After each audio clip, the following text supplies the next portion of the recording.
Beauty is not in the face. Beauty is a light in the heart. That is a quote by Khalil Gibran. Beauty can be found everywhere in life, from nature to art and music to life's most precious aspects that fill our hearts with joy, happiness, and love. There's beauty all around us, even when it's most difficult to see. Today, we welcome no stranger to the beautiful Rochester, New York artist and director of Rochester Artists Collaborative, Adam Eaton. I'm your host, Amanda Ashley, and this is Afternoon Cocktail, episode 103, Beauty. Welcome.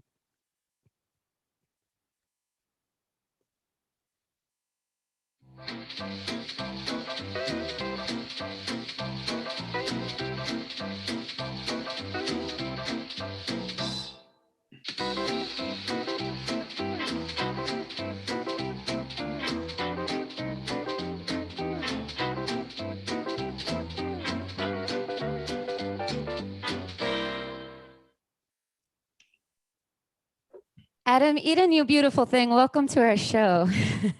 Hello, thank you for having me. Oh, thank you so much for being had. It's a pleasure to have you. I love your work. Honestly, it's beautiful. Can you tell our audience just a little bit about you, share your background, the journey that influenced and inspired your career as an artist? Well, I'm Adam Eaton, local artist in Rochester, New York, and I've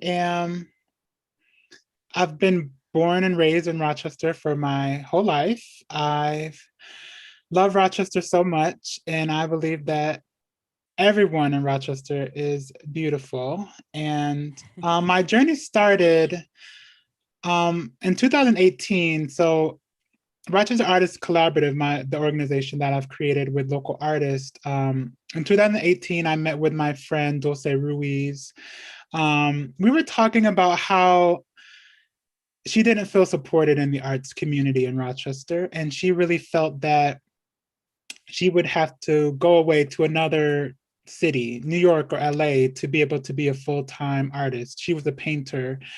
And I was like, well, maybe I can help you. I want to try to help you. You're my friend. You're so amazingly talented. And so that's when Rochester Artists Collaborative began. I set up a meeting with Blue Seas, the director of Rochester Contemporary Arts Center. And I worked with Dulce to create a collection called the Icon Collection, which is actually here. She exhibited those two pieces at a pop-up gallery at the Rochester Contemporary Arts Center. We made prints for the community, and the collection sold out. And Dulce was like so happy. She felt supported. And I was like, I know that a lot of artists would want this idea, and they would want this type of an opportunity. So that's where it all began. And so I started like the social media pages, the Facebook pages, and I needed content. And I was so new at the time with the organization. It was hard to find like people to collaborate with me. And that's how I became an artist myself. Like I was like, well, maybe I'll just have to create photos for myself for the Instagram and Facebook pages. And I just took my iPhone and started taking photos of all the amazing people in Rochester. So wait, your photos are from your iPhone? In the beginning, they were. Oh, okay. I was gonna I say, actually God. recently was gifted a camera from a local community member, and she donated a professional camera to me. So that I've actually only been using a camera for about 6 months. Wow. Yeah, so I actually took a course at the Flower City Arts for photography about last year. And then since then, I've been working with the camera, practicing lighting techniques. I've had a mentor, Scott Hamilton. He was very integral into helping me to learn about lighting and studio setups. So yeah, so this whole me and my journey of as becoming an artist has all been very community oriented. Without the help of the community in Rochester, I would not have been able to become an artist or continue to be an artist. It's interesting. I moved here in, oh gosh, I always get fuzzy about this. So I moved here in 2007, straight out of college, and I went to Fredonia. And originally, my degree was original originally music education, and I did. God, I can't talk.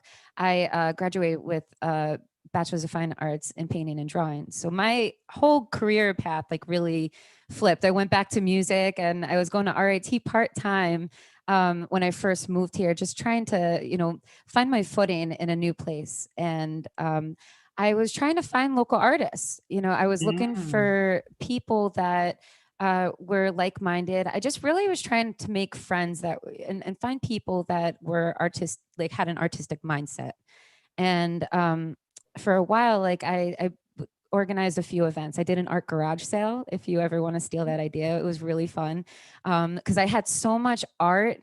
And Love and Cup always gave me a home. So shouty to Leslie. But like I found artists like just through my search, and there are people that want I think they want that collaboration. It's wanted, but mm, there's a lot of segregation. I feel like in our community in some ways, like even even within the music scene, like I think there's lots of cliques, and it's and I always wanted to just fuse everything together because everybody that is in the art, that is making movies, that is doing photography, that is doing yes. fine art, that is doing poetry, that is doing music, like we all share this creative mind, and we have this beautiful city to flourish in. Like I think we're stronger together. Do you feel more of a sense of that now that like with your work with Rochester Artist Collective? Yes. So my art is really, without collaboration, I don't think I could be an artist. It's all about working with other people. That's a big part of like me and my journey with art. I just like need people, around to be in that creative mindset. So I love like working with Coco Ray's one of my favorite photographers. We have done like collaborative photo shoots together, and I love like partnering with other musicians and videographers to be able to create content for like online and social media. And I'm a portrait photographer, so I love just working with people in general. Like, um, without, I always say, without the model or without someone there, I couldn't create. Yeah, So all of my art is really collaborative based. And Rochester, it seems, I agree with what you said, how there are pockets of segregation. That has been in the history of Rochester. There is unfortunately racism mhm. in our community. But I believe that the arts can help with that idea and help to unify. So that was a big part of like starting this organization to show artists that art is a driver for our community, and that if we work together, we can help bring the whole Rochester and community together through the arts. Absolutely. I definitely agree with that. And I love like Sean Dunwoody. Are you friends with him? Like, have you worked with him? I have met with Sean Dunwoody. He's truly an amazingly talented artist in our community. He's like a trailblazer in our community, and he's done such amazing work for the arts in Rochester. For sure. And like seeing his art all around our city always like inspires me. It's got like the positive message, always positive messages all around. And he just colors our city beautifully. And I love seeing that. And like even like to it was last week, I took my son to Cobb's Hill Park, just to go see the graffiti art on the like water towers, and there really is a lot of beautiful art just like on our buildings, and and graffiti art, and I love that. Like I live for that type of stuff, that color, and it always makes me proud and happy to see our city colored with that. We need Whether more of that. Yeah. So part of my mission too is like to change the idea of what public art is. Public art is, murals are amazing, sculptures are great, but I believe that public art can also be photography and videography. Our world has become so digital based, and where people are on social media and online, a big part of their day. Um, so collections that are video collections or photography collections can also be in the categories of public art as well. If we got funding and those type of things from the city and support from those ideas. Sure. Do you think those pockets of segregation at all come from like competition? Hmm. I've talked to a lot of artists in our community, and a lot of what they've told me is like artists are for some because artists are so giving, and like when you have talent or a gift, you you just want to give it away, you know? You just want to show the world and give it. And sometimes that can be taken advantage of. And I think a lot of artists in our city feel that they have been taken advantage of, and that spirit of them giving has been misused. So it's a lot of about repairing those type of feelings, and I believe that that can be repaired, um, but it just takes time, you know. Do you think like given in the sense of like people not being compensated for Mhm. their art and their time? I mean, we see this as musicians all the time, you know, and obviously I'm sure as artists in any type of field, right? Videography, what anything, any extension of the arts where um, I don't think it's always as it's appreciated and Sure. it's a necessity. Like I think about photography a lot. Like photography, I'm so grateful for Beau. Like honestly, like Beau has documented. I was saying this to one of my friends the other day. Like because of his beautiful videography skills and his talent, like not only like do we have this right here behind me, but like Mhm. since the beginning of our relationship, like I feel extremely grateful to have like these beautiful montages of our life and of us as a couple, of our son, you know, like growing, and he's just got everything beautifully edited so well and artistically done. And you know, and it's like I anytime I need like a reminder of the beautiful parts of my life, I could just click on a video that he created. But aside from that, you know, like photography, I think is so important for public image. You know, Mhm. for anybody that is a musician or for anybody that is in the public eye to have some solid headshots, you know, or even a real estate agent, right? They need a headshot for those signs that they have out there, you know, like I think it's very often people want things on the cheap, you know, and they disregard the art that's behind it and the time it takes for editing photos and editing videos, you know. And um, I Mhm. don't know. Could you speak more to that? Do you agree?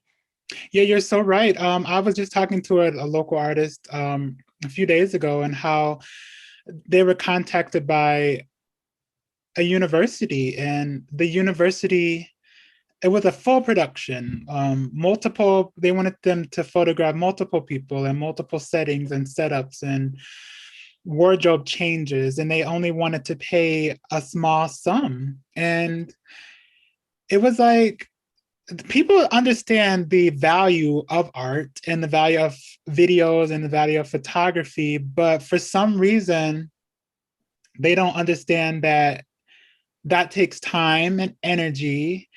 And unfortunately, because of the world we live in, you need money to be able to produce those things. Yeah. And it's just about changing that idea. So the idea of like supporting artists also means to pay them, to fund the creation of the art, because like you said, without the artists, without videographers or photographers, we couldn't be here right now. We need cameras to do this. You need beautiful setups and lighting production.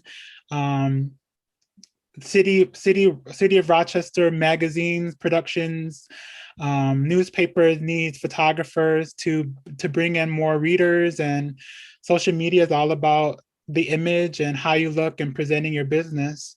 So I think people understand how important imaging is and how important a great photo is to promote yourself, but then they don't have the idea that you should support the person creating that. Yeah, So I'm trying definitely. to change that idea.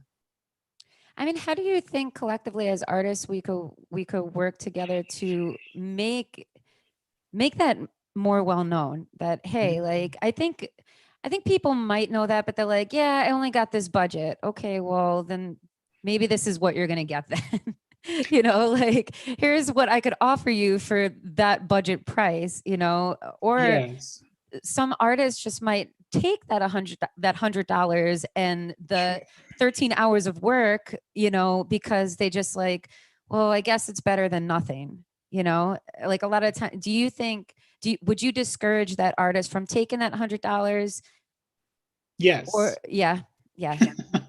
So a big part of what I do is also like mentoring as well. So I'm trying to like teach artists or create a program where I'm teaching artists. So your art should only, you should like, it should be like a collective idea that no one should accept less than this amount. Hmm. I believe that people in our community, in our society, they pay for the things that they want. So when people want a new dress, they buy it. If they want new sneakers, they pay Nike the how many hundreds of dollars for those sneakers. If you want to go out to a nice dinner, you pay the restaurant.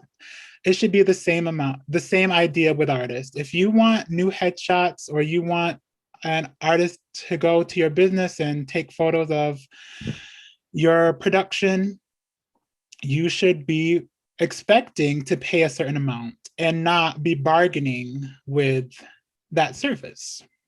Yeah, I agree. I think that's really the struggle. Like I see this in the music scene. There's people that'll just play for free. There's people that'll, and then for somebody that asks for the price that their time is worth, Yeah. like, oh, you're too expensive.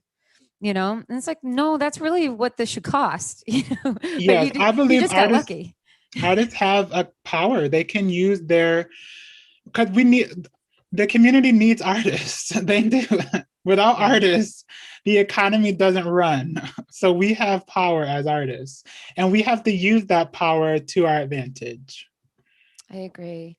Adam, could you show us some of your art? Walk us through some of your favorite photos. Yes, let's do that. Let me go to my website.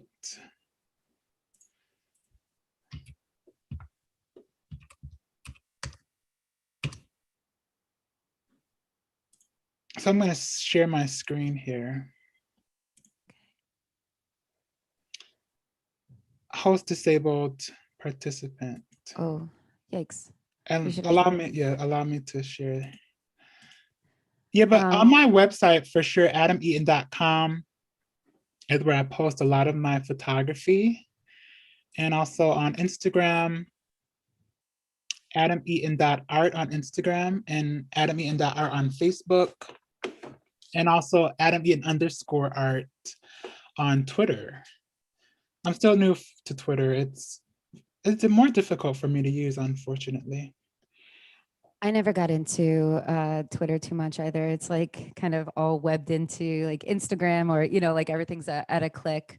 But Beau's got the administrative touch for what we Okay. need for screen sharing.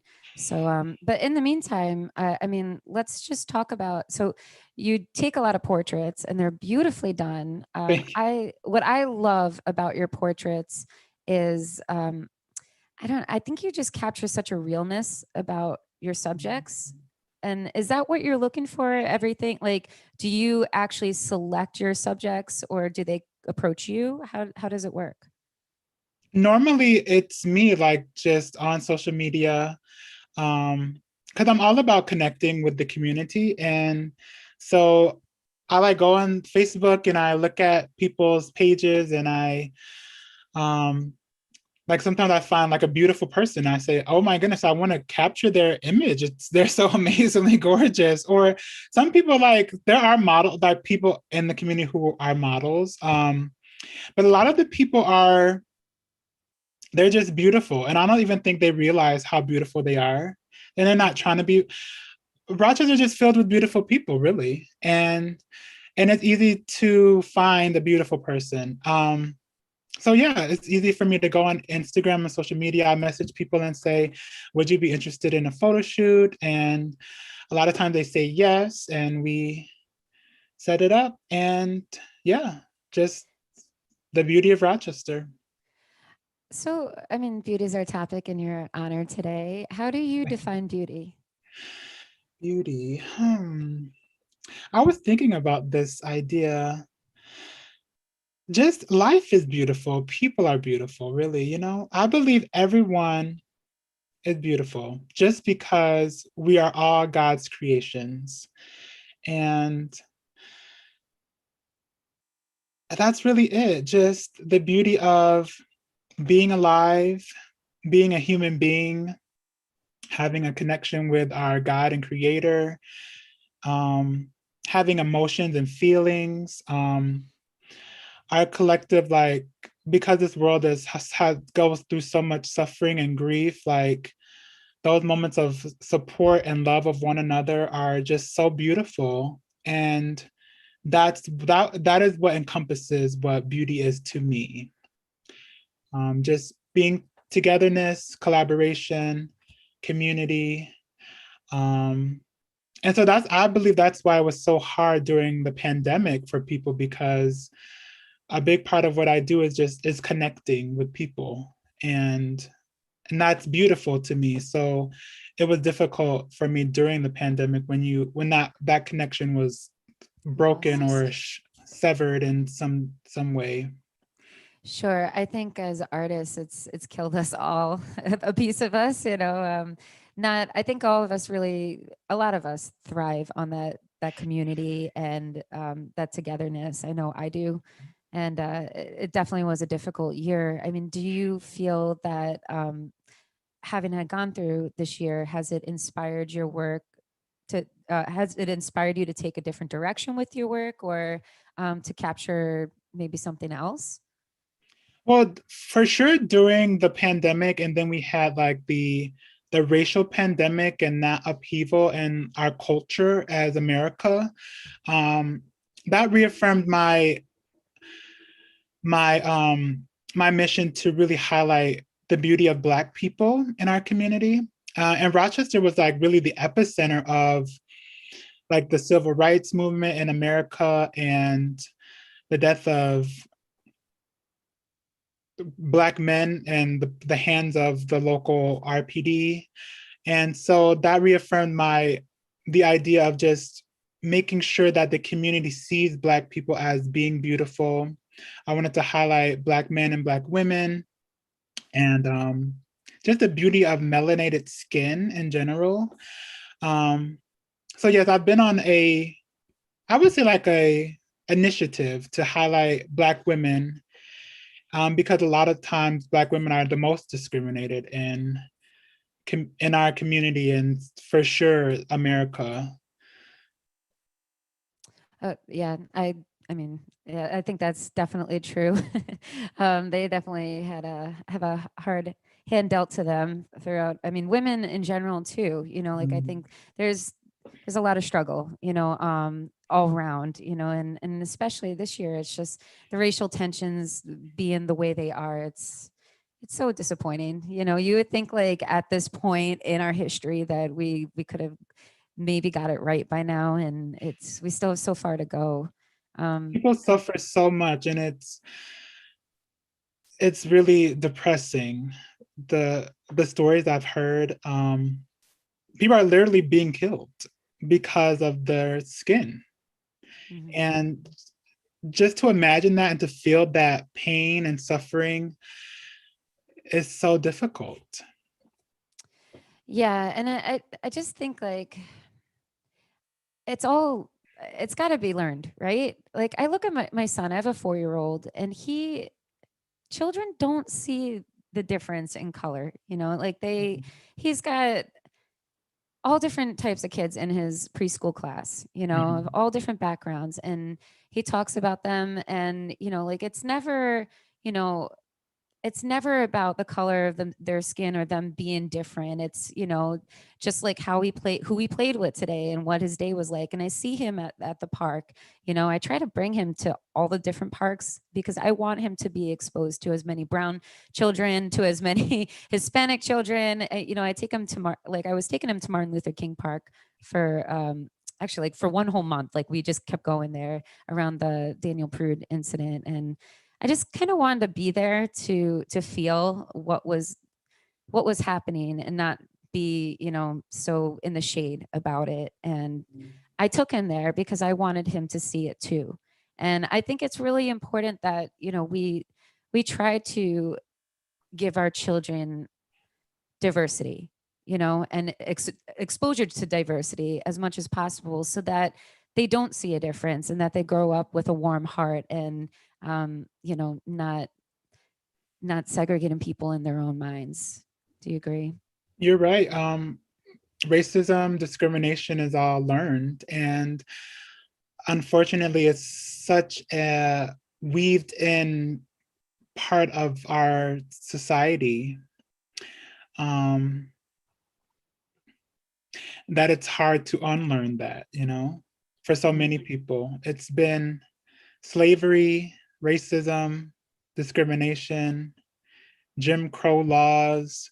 It's literally like ingrained into our system. Mhm. And I believe that the only way that you can untangle all of that, only God can be the one to remove that.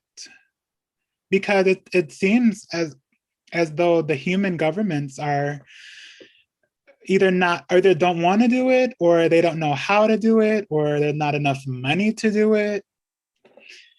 I don't know.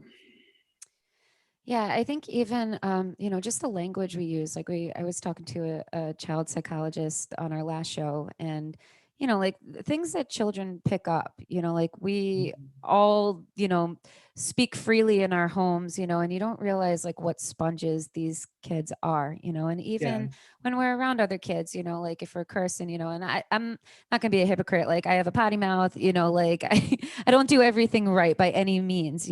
But sometimes like I find myself more aware because of him. And I think Mhm. this is where having a child has made me a better person. I think, I've been tested, my patience has been tested and on all levels, but I think at the same time, it really puts you in check with your behavior and how you behave to others and treat others because they mimic everything.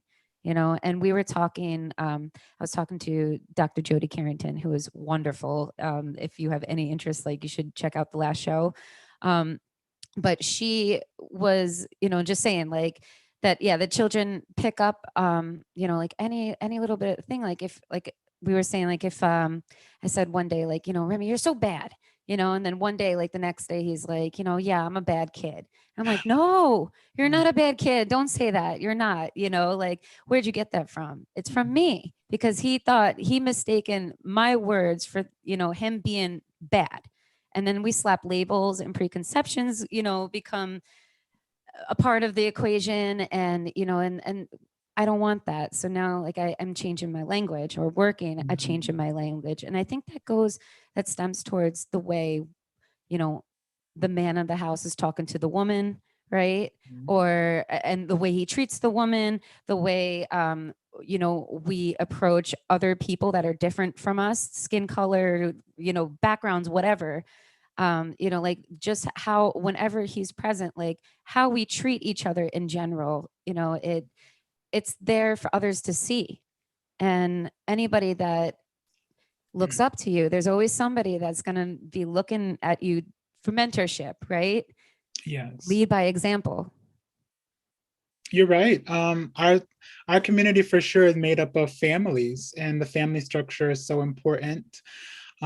Children are a gift, and parents of children have a responsibility to train kids and to train them to be loving and kind. And unfortunately, some parents do the opposite of that, or they don't have the right resources or they don't know how to instill those type of values in their children. So it does start within the home a lot of times.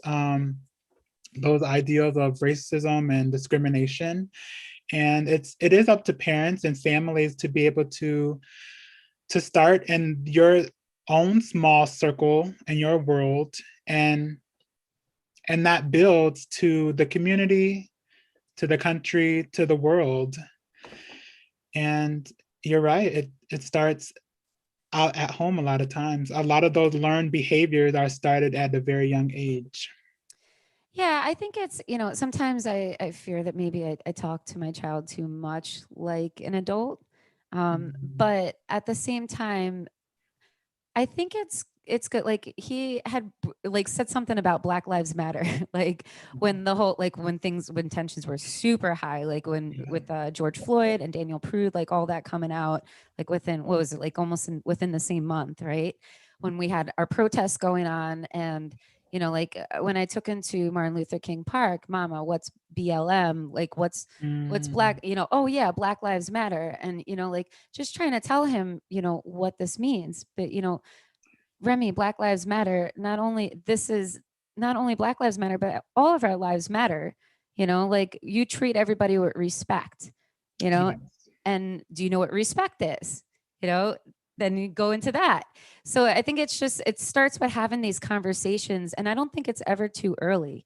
I think it's really important. And I don't know, like he's such a little, it's funny, like in some ways he's such a little man because of it, and I'm proud of that because he's an only child, so he's around a lot Mm. of adults, but I think it's good for him, better that he knows now, and walks through life on the right foot, Yeah, then children are smarter than you think. oh my god, I yeah. mean, they're geniuses, really. And they absorb everything. They see everything. They mimic things. Something maybe they shouldn't mimic, but it's all about literally when you're at a young age, and the age of your son, they're like a sponge and they're just absorbing all the knowledge. That's why it's so integral to be teaching your children the things to instill into their minds and hearts at such a young age. Yeah, definitely. What about living in Rochester inspires you most, Adam? Let's see, the people. Yeah. Before I started creating art, I was like, I think a few years bout of like depression and like anxiety. And when I started creating art and like meeting the people in our community and talking with other artists and just really just like walking around the city and being a part of the community, it helped me a lot, to for a while I felt like alone, or like no one cares, or no one's there, no one's around. But we actually do have a very large community of amazing people in Rochester. And I think it's all about just connecting and getting to know people and learning about their lives, and um, there's situations that they've dealt with in their life, their struggles, and also their triumphs and their successes in their life. It's important. If you're going to live somewhere and be happy, I believe that it's important to connect with the people. The biggest part of a city, and the most beautiful part of a city for me, is the people. So you have to have that connection. It's important. I agree. I do. Have you ever? Where's your space? Like where? So where is Rochester Artist Collective? Well, we currently have the Creators Lab, which is a photography studio, which is near downtown Rochester on Exchange Street, Okay. near Ford Street Bridge. So that's a space where our photographers can go to create photography, with the equipment and lighting. We have like technology there. We're going to start doing workshops for artists and photographers to learn about lighting setups and maybe what cameras to use and how to edit their photos with the Adobe Photoshop systems, those type of things. Um, and my goal is to expand that. So right now we're supporting a small group of artists, but I want to expand this idea to encompass the whole community. Um, so we want to get a space close to the downtown Rochester area where all artists can go and collaborate and work together. And it'll be like a large space where there can be painters and photographers and videographers all working together. And I want it to be called the Creators Lab. And community members can go there and maybe get a headshot or talk with an artist about their collections. Artists could maybe sell their work there. And so I believe that art is such a uniting factor for our community that this space is needed. And we don't have anything currently like that. And the Creators Lab that I've started, Studio One, I call it, is like a template of that idea. And you can view that on our website, rochesterartistcollaborative.com, and take like a virtual tour and get more information. But I want it to be more community wide, where anyone in the community can go and meet the artist and create and have workshops and classes and just be united by the beauty of the arts. I love that. Have you ever thought about doing any like socials too? Like where maybe you have like a live artist and, have just kind of like a social for artists to meet and greet and Yes. maybe, yeah, So because of COVID this past year, we've had to like tone it back. tone things back a bit, like the social aspect. But I wanted to still start the Creators Lab where artists can go and create their work, maybe with just them and the client, to do photo shoots and photography, and then for them to practice their art. But hopefully, coming this summer, we'll start doing like gallery events and social events. Maybe when people and the government restrictions are not so strict as we're in a pandemic, so we want people to be safe. So coming soon for those larger group events. Sure. I love that. I think it's such a great idea. And I hope to attend one of your workshops or events in the future. It sounds amazing. What is your favorite part about being an artist? Let's see. Just capturing, I mean, do I sound like a broken record? Capturing the beauty of Rochester. No, Yeah. people in Rochester are so amazing. Like, I didn't know this. Like, I really, for so long, I felt disconnected from the city, but I've been connecting with the community and meeting people and talking with people. And Rochester is filled with amazing people. And I believe that that is going to be the uniting factor. We need that. If we can just connect with people and let people know that we're all in this together. Yeah. The world is struggling and we're living in the last days, times of the end. Hurricanes and earthquakes are occurring and racial upheaval. But if we just work together and support one another, um, it can help comfort us through those difficult times. And that's what I've been able to experience with art. And like I said before, art is like, it helps me to give. A lot of my photo shoots are just free, I just love creating and I want to create with the people in my community. So I don't even a lot of times promote that I do paid photography, and I don't always a lot of times like to do paid photography because sometimes it hinders my creativity, and I just like to give my gift to that's I want to become a community artist where I'm just giving my gifts and creativity to the community. I love it. That's beautiful. And Adam, I mean, so before we went on camera, you had mentioned something that I think is important to address, right? So you have for every artist, right? There's an art and there's also a business side, right? Mhm. How do you feel that one side, do you feel that business is equally as important as the art or learning the business Yes. end of it?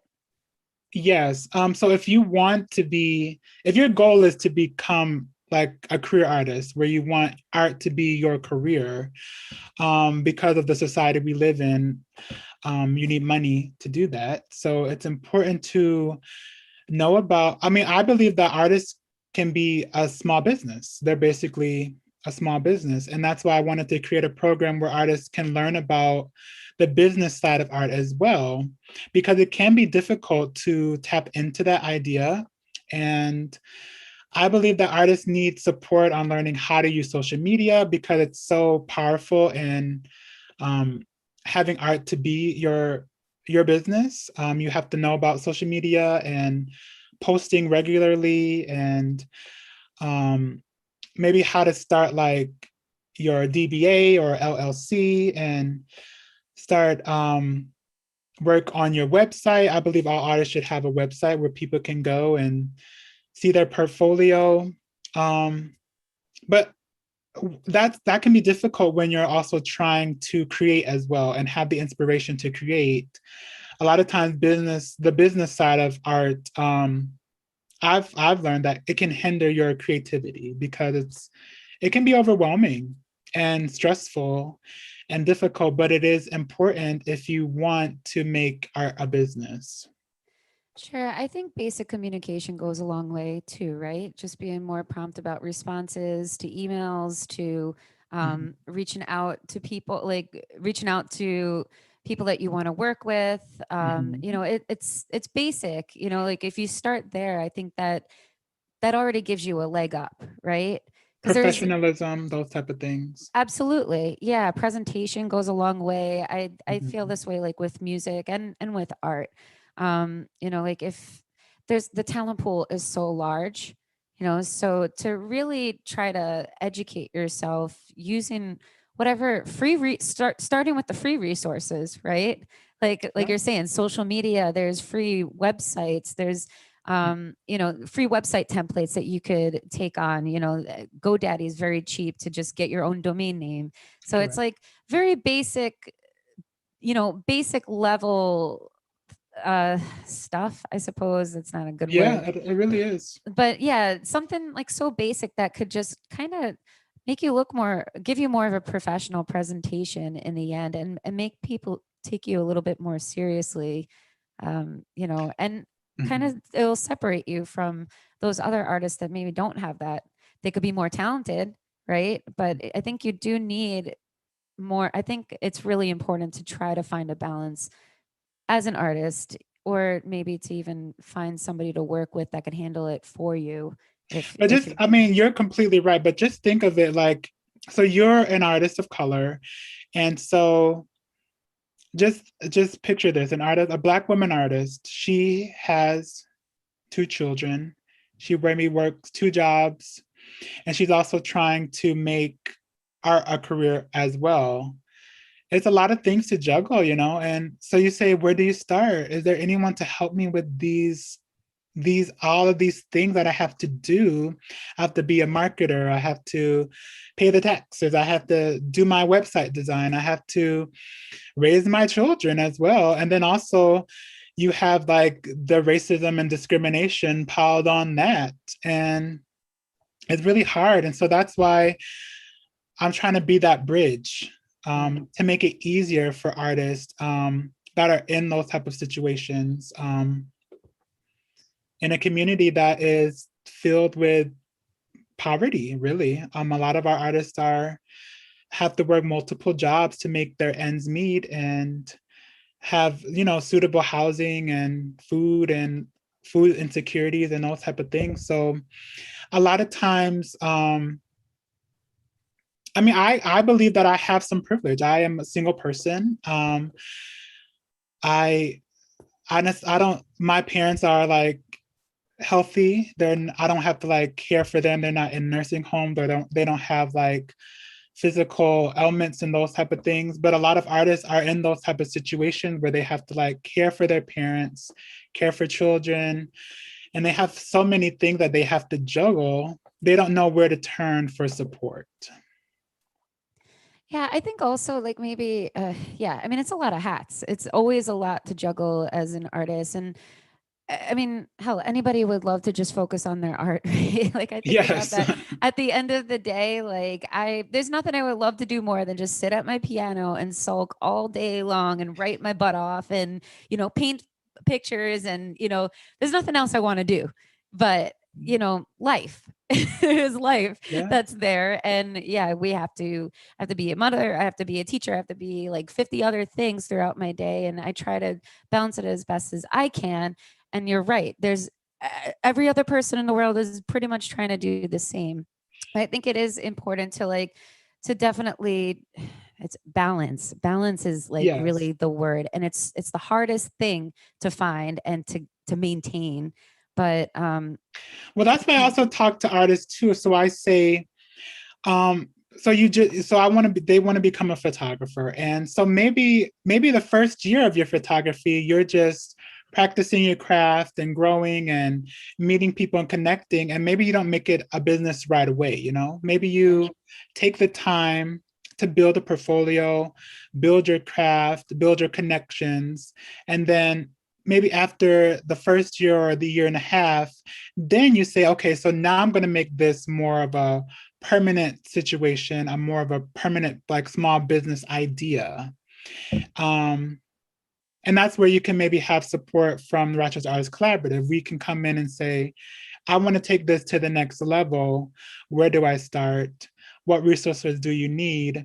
But I believe that when you being an artist or a full-time artist is difficult, and maybe not everyone should do it because it is really hard. But if you want to do it, it's a commitment and it does take time. yeah, for sure. Definitely a commitment. So, are there any words of encouragement that you would like to leave for our fellow brown, black, anybody that is an aspiring artist that wants to make a career that has maybe been told, no, you can't make a life as an artist? What words of encouragement would you like to pass forward to them? I always tell artists to, first and foremost, you should create for yourself. Create because it makes you happy, it makes you feel good. Um, it's a gift that you have, and and then spread it to the world, you know? I don't think you should be an artist to you shouldn't start art to say that you're going to make money, you know? It should be an internal happiness that branches out into giving to the world. Um, and just have fun. If it's not fun, I believe that you shouldn't do it. If it anything in your life, if it's like causing you stress or difficulty or anxiety, you should reevaluate those type of things. And um, art should always be to produce beauty and to create happiness for yourself and the community. So if it's not doing that,